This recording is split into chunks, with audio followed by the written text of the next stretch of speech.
আসসালামু আলাইকুম। সম্মানিত দর্শক শ্রোতা সকলের প্রতি আন্তরিক শুভেচ্ছা ও অভিনন্দন জানিয়ে শুরু করছি আজকের ভিডিও।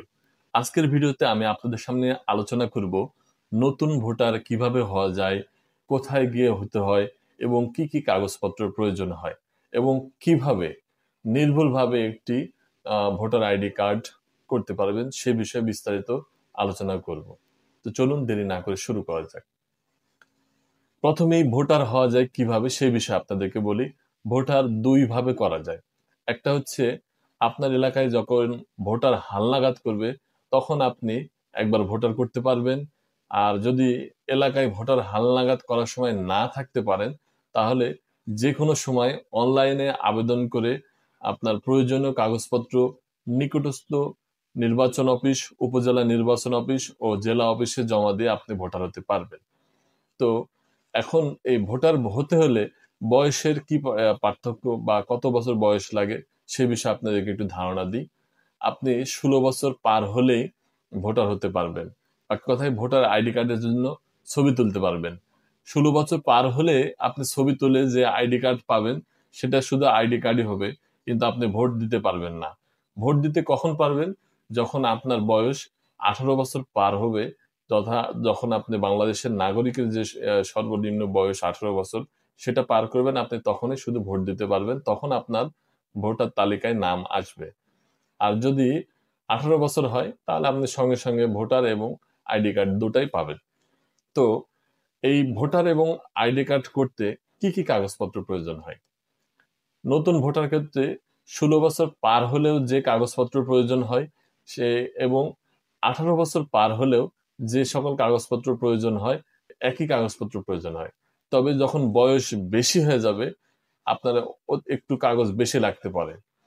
যেমন হচ্ছে অনেকের 18 বছর পার হয়ে 20 বছর হয়ে গেছে, 25 বছর হয়ে গেছে, ভোটার হননি।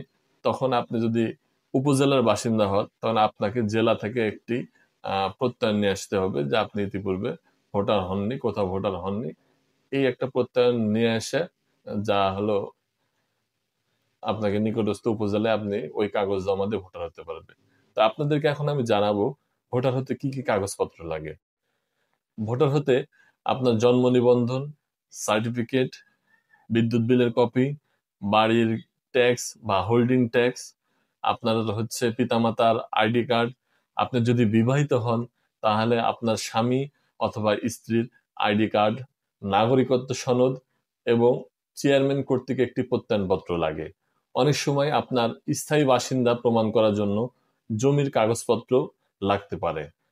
তবে আপনার হচ্ছে নির্ভুলভাবে যদি ভোটার হতে চান তাহলে আপনাকে আগে জন্ম নিবন্ধন অনলাইনে ডিজিটাল করতে হবে এবং এই ডিজিটাল করার সময় খেয়াল রাখবেন যেন পিতামাতার আইডি কার্ডের সাথে আপনার নামের বানান, সার্টিফিকেটের সাথে আপনার নামের বানান যেন জন্ম নিবন্ধনে সঠিক থাকে।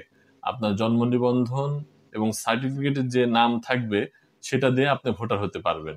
তো সেক্ষেত্রে অবশ্যই আপনি এই চারটা জিনিস, জন্ম নিবন্ধন, সার্টিফিকেট এবং পিতামাতার আইডি কার্ড, আমি আবারও বলছি, জন্ম নিবন্ধন, ডিজিটাল জন্ম নিবন্ধন বাংলা এবং ইংরেজি, সার্টিফিকেট এবং হচ্ছে পিতামাতার আইডি কার্ড, এই চারটা জিনিস চেষ্টা করবেন সব সময় যেন একই রকম বানান থাকে, তাহলে আপনার ভবিষ্যতে আর কোনো সমস্যা হবে না।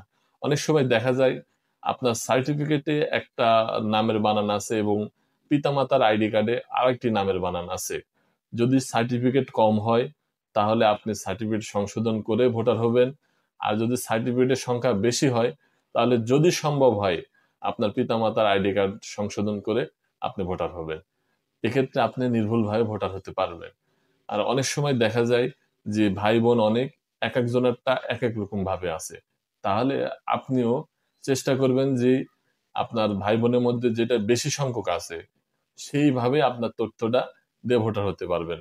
এবং যাদের সার্টিফিকেট নাই তারা কি ভোটার হতে পারবেন না? হ্যাঁ, তারাও ভোটার হতে পারবেন।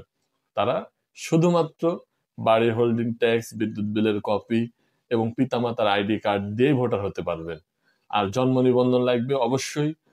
জন্ম নিবন্ধন ছাড়া, ডিজিটাল জন্ম নিবন্ধন ছাড়া আপনি নতুন ভোটার এমনকি কোনো সংশোধনও করতে পারবেন না। বিধায় জন্ম নিবন্ধনটা ডিজিটাল করে আপনাকে ভোটার হতে হবে। তো নির্ভুলভাবে ভোটার হতে এই ধাপগুলো অবশ্যই খেয়াল রাখবেন এবং আপনার হচ্ছে মোবাইল অথবা ইমেল আইডি দিয়ে প্রথমে আপনি হচ্ছে একটি অনলাইনে রেজিস্ট্রেশন করবেন।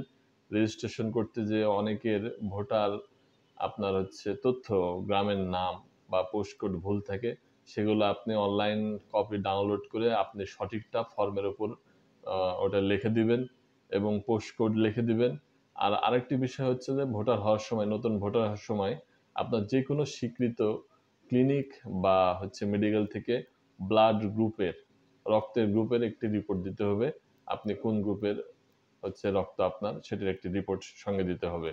তো তাহলে শেষ কথা হচ্ছে, আপনি নতুন ভোটার হতে হলে আপনাকে কয়েকটি ধাপ, ২টি ধাপ অনুসরণ করতে হবে। সেই ২টি ধাপ হচ্ছে, আপনি প্রথমে অনলাইনে রেজিস্ট্রেশন করবেন, তারপরে প্রয়োজনীয় কাগজপত্র সহকারে আপনি হচ্ছে নির্বাচন অফিসে জমা দিবেন।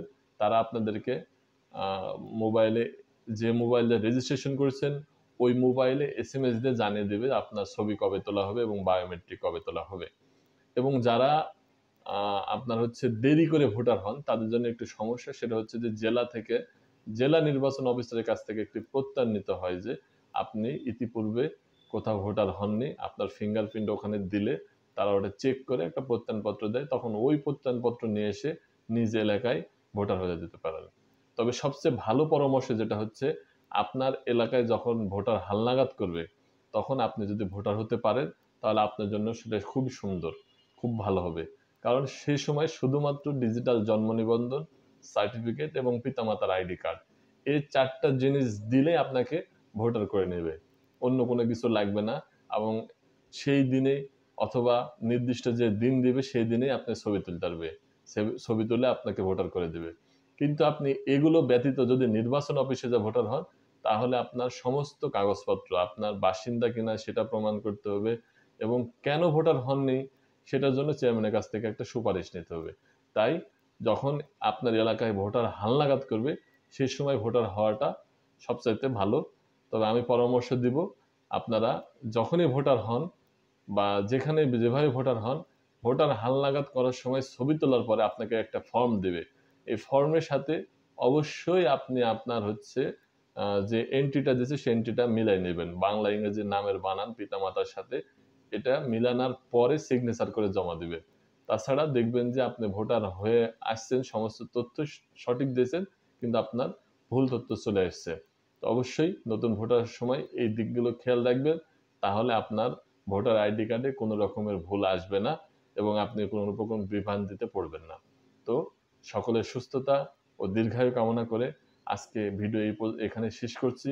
সবাইকে আমার চ্যানেলটি লাইক এবং সাবস্ক্রাইব করার জন্য অনুরোধ করছি এবং ভিডিওটি মানুষের মাঝে ছড়িয়ে দিতে আপনাদেরকে শেয়ার করার জন্য আমন্ত্রণ জানিয়ে এখান থেকে বিদায় নিচ্ছি।